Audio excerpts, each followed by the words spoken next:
This is Jim, Sawlogs Plastic Hubs. I hope you enjoyed the video that I'm putting together today, and I know I had fun making the project, so hope you enjoy it. Have a great day and stick around and watch the video.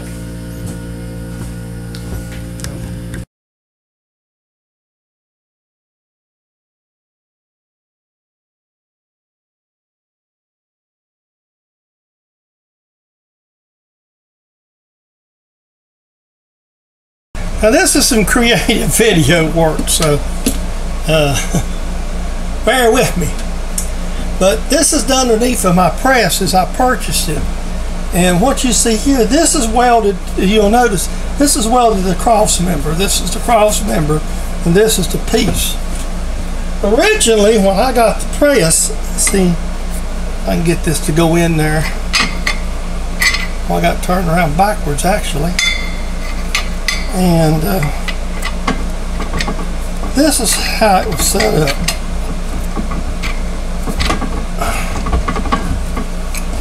Where's the flap? Okay. I may have to screw in too far, but I do. But this is how it was used. Well, this is just entirely too small to do anything with. So what I want to do, and let me just stop this and come out and show you. What I want to do is put a more conventional piece on it. My original idea, and I started to work, and I actually shot video, and I'm going to scan it, was to make a piece that would use this plug that was in it and work from there. Well, I've decided that this is not going to get it. Afternoon. I'm sorry, got some things here personally settled here at the house, and I'm starting this again. I really had a change of plans of what I'm going to do. I've got my stock chucked up right now, and we're going to take this piece of stock that I've got, get the cool mist set up, and we're going to start whittling this down. This piece right here that I'm starting on, it's got to be 2.5 inches diameter, plus or minus 20 thousandths or so. So we're going to start by whittling it down.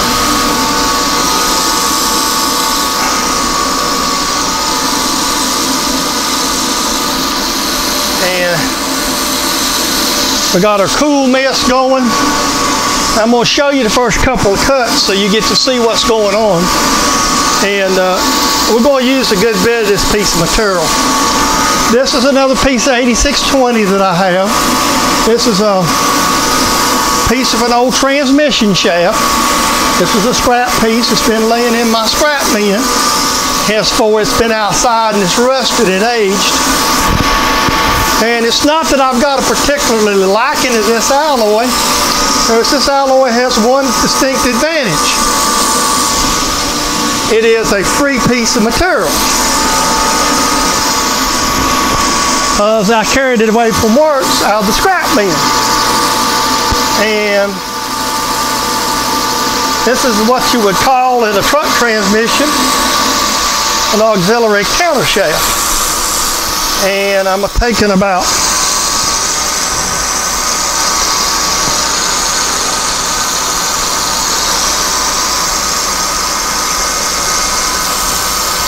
about 60 thou one side at about 220 RPM, and we're running a little bit of cool mist on it. And what I'm doing is just basically whittling this down. I've already started one of these and I didn't like the idea and abandoned it. I have a drawing, you will see it in the video that I sketched out. It is what I call JAD, Gem-aided design. I know enough about drafting to be dangerous, so a piece of sketch paper is hanging over here on my whiteboard. Basically what I'm doing right now is I'm wanting around a 2.5 inch diameter And I think this has got to come down about 300 thousandths from what I've got to work with. And this is going to be the piece that slips up over the press piece. What I'm going to do is turn my outside diameters first, and then we'll work from there. So, whoo, got my foot for the chip. That's not good. Well, I'm going to bring you back when I get a little closer. One thing I neglected to mention, and I thought I'd throw it in real quick, I'm running 220 RPM. I think I got about a 10 to 12,000 speed rate. I'd have to look. And the insert I'm using is a CNMG 431 KC 910 Kennemetal. I picked these up off of eBay. So I thought I'd throw that in. This is the finishing pass of this first OD. This should get me, it's about 10 over. And we're turning it. Again, I'll measure how thick this is going to be, and then we'll set our stop up. And then we'll start turning the 2-inch diameter down.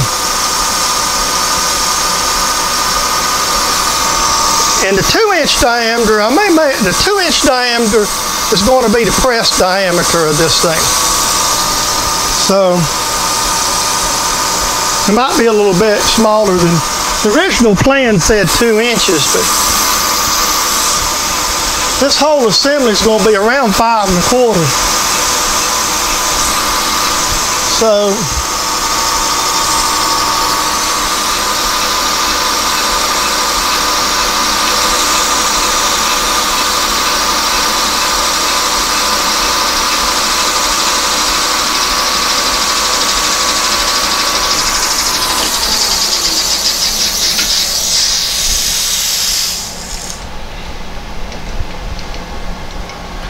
I say about 08620. It doesn't make a bad finish. So that's the finish. Let me check the size, see if I'm close to there. All right, now I'm starting the second pass. This is going to be further back, but right now I'm blending it in. Because since this is a part that had several steps to it. So that's what I'm doing now. I'll bring you back in a little bit. I'll bring you in for another down cut. And basically I get this thing down to 2 inches. I'm going to be pretty good to go. This will be most of the OD is sort of roughed out. So.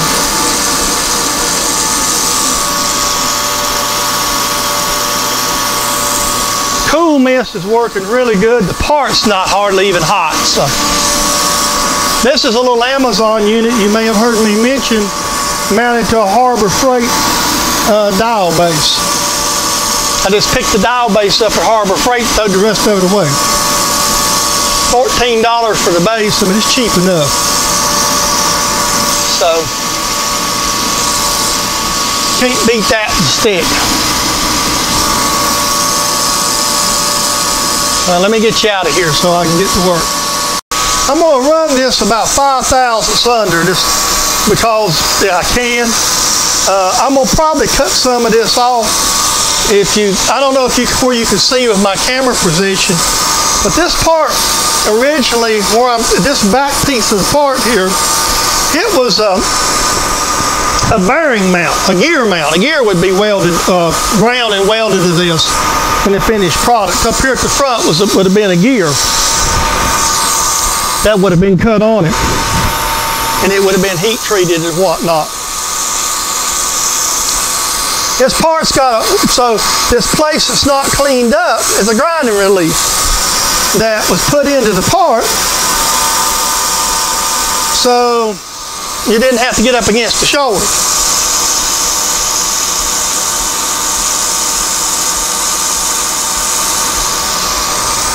So we actually will saw this part off somewhat for you in its finished form. And the reason I'd used the part this way is I needed that bigger diameter to get the larger piece, because I want a 1/4 inch wall for this to slide up over the existing arbor. My original plan was to weld this, but the more I'm thinking about this, I'm thinking I'll drill it and use set screws to hold it in place. That way I can change these arbor or change these pieces out as needed. Just make different ones. I'm just going to make the one first, the adjustable one with the bolts. So a lot of the design worked around the idea I need a bolt.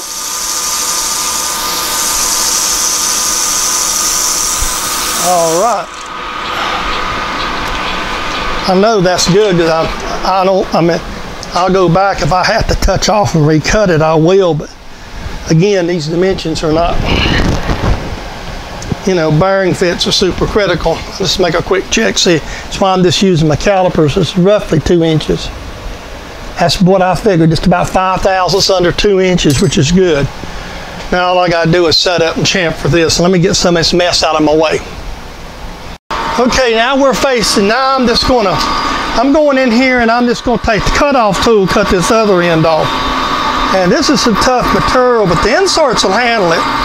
And what I'm doing is I'm just going in here at 75 RPM. I'm not getting in a hurry and let's letting it feed in by itself. It's rolling the chip good, everything looks good. Anytime you have to cut this stuff off, it's just, I'm gonna call it a wonky setup because it really is. Get a little cutting oil in there. I'm gonna have to true both of these ends up. I gotta have one good end to work with. Both ends have gotta be trued. So this is the piece that's gonna be in the press. This is gonna be a press arm, more or less. And I've looked at several different people's YouTubes and studied on this. And basically what I'm doing is making a sleeve to go over the original shaft that was put in by the original owner. And I was going to weld this to it, but then that cuts out some flexibility. So my plan is adjusted as I kind of went along. So right now what I'm doing is more or less I'm making, this is going to be an adjustable shaft. And I'm using a 1-inch bolt if I haven't already said. So that 1-inch bolt is going to be the adjustment. I got a 3-inch long 1-inch bolt, 1 inch by 8. And that's what I'm going to use for the ram. And then if I want to make a different ram system, something similar to ones you've seen by other creators on YouTube, MrPragmaticLee comes in mind. But these people already had, and I'm not going to say I got a band press. I got a good deal, $50. I couldn't have bought the steel and made the press for $50. So I've got for my shop and the space that's going in, this little 12-ton will be just fine. And I think it'll do a really good job for us. We're not cutting a lot off here. Everything still should be on center and good to go. We're actually going in here just trimming this down, and I don't know how deep that threaded bolt hole's in there. This the original bolt hole. Let's see, I'm cutting this off, and I use feed rate, but again I'm running slow speed, so I'm watching everything, and I'm getting a good chip break here and all, keeping it well lubed. Sometimes with this stuff it'll tend to, if it gets a little flexible, it'll tend to pull up. That's the thing I worry about, being out this far from the chuck and it wanting to flex around a little bit. So it'll tend to pull sometimes if you ain't careful. This time it just popped right off. This is neat, as slick as it could be. Okay. Now see, I will true this. This face here will be machined off. So, you know, I'm just, like I say, I'm working around the material I've got. Okie dokie. We're just going to face this down flush now. This part had a step, and I was trying to, I'm machining around what's here. This part will be flipped back over and bored on this end, by the way, so if any little bit of a hole's left, that's just not a problem. It's actually going to get bored on both ends, so. Again, we're using the same Kentle metal insert that We used to turn it, KC910. It's an older grade of Kennametal, but it's a good insert. I picked it up off eBay. I really wanted to try some 431s. I've seen other people use them. You know, the difference in the end numbers and nose radius, but this is an older braid and it's got a different chip breaker. It's more of a finishing insert. Well, for the smaller lathe, not taking these aggressive cuts, you know, 60 thousandths down to OD is about all I can take. So the idea of the finishing insert was a pretty good idea for me. So I'm just going to work this down and get it cleaned up. No use to bore you. This is the last pass to clean this face up. Then we're going to flip the other end down and true it up a little bit. And then we'll be able to start doing the other operations to this. So this is a fairly simple part, but it's just a lot of material removal out of the material. I mean, what it really amounts to. So let me get this flipped over and relined up. We're facing the other side off. And this is going to involve where the bolt's going to come. I'm actually going to weld the bolt to it instead of thread it. One, I don't want to go all the way up in there 2 or 3 inches single point, and I don't have a 1-inch 8-thread tap. So basically, this is going to be trued off surface that we're going to weld to. So that's what we're going to do here. We're going to basically clean this up. And that little rusty spot, we may put a big chamfer on it to hide it, because there is going to be some welding done to it. I mean, I got rough dimensions, but as long as I've got enough space for my bolt to fit all the way up in there is all I'm caring about. So what we're going to do, we're going to center drill this thing and drill it once we get this thing trued up. And this will be the end the bolt goes in.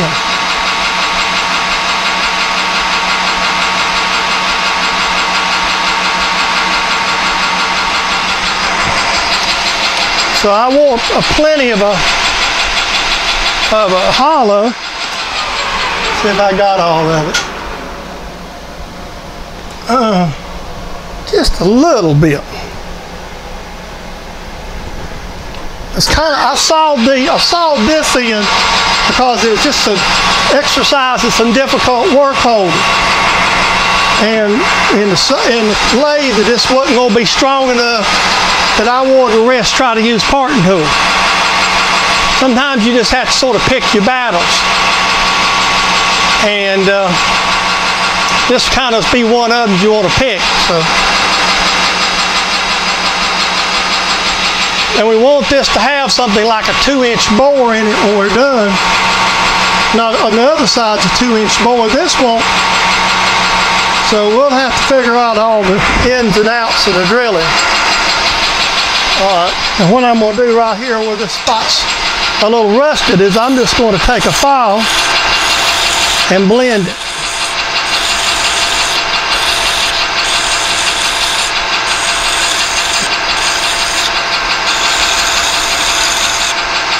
Blend this where this grind, this was actually a grind relief on the original shaft. So what I'm doing is just blending this around here a little bit, kind of hide that rust.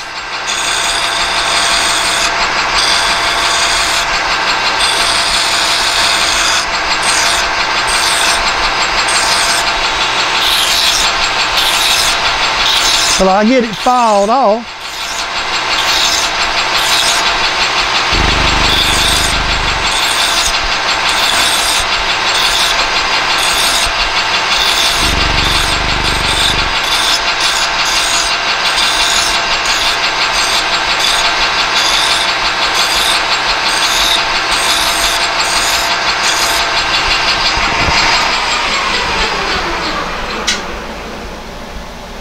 Yeah, that kind of gets rid of that relief. Now let me set up and figure out how I'm going to do all the rest of this stuff.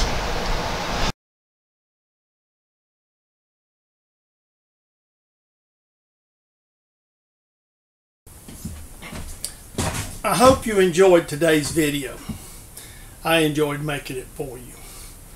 This again, a quick thanks to all the folks who subscribe and comment on my channel. And if you're not yet a subscriber, please hit the little subscribe button there, below the video. Again, this is a copyrighted production of James Dedman Sawlogs Plastic Hubs. And I hope you enjoyed today's video, and I will see you on the next video.